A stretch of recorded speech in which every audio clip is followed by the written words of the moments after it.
Delhi airport terminal 2 food court area, চারিদিকে লোক গিজগিজ করছে।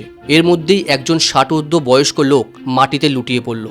কিছুক্ষণ পর সবাই ছুটে এলো তার দিকে। তার মধ্যে একজন লেডি ছুটে এলো এবং সে এসে কন্টিনিউয়াস বুকে প্রেস করে, যেটাকে আমরা মেডিকেল টার্মিনোলজিতে সিপিআর বলি। It can help save A life during cardiac arrest. জানা যায় ভদ্রলোকের কার্ডিয়াক অ্যারেস্ট হয়েছে। সেই মেয়েটি যখন বলল যে I M a doctor, say continuous 5 থেকে 7 মিনিট সেই সিপিআর দিয়েছে এবং সিপিআর দেওয়ার পরে সেই ভদ্রলোকের প্রাণ ফিরে পেয়েছে। সুতরাং এতে প্রমাণিত হলো যে রাখে হরি মারে কে। তুমি যদি ভালো কাজ করো অবশ্যই তুমি ভালো ফল পাবে, এবং ঠিক এরকমভাবেই দেবদূতের মতো কেউ আসবে তোমার জীবন রক্ষা করার জন্য। আর সত্যি কথা বলতে গেলে সর্বশক্তিমান ঈশ্বর এই পৃথিবীতে একমাত্র এই কমিউনিটি, যে কমিউনিটির হাতে রয়েছে আমাদের জীবন রক্ষার দায়িত্ব।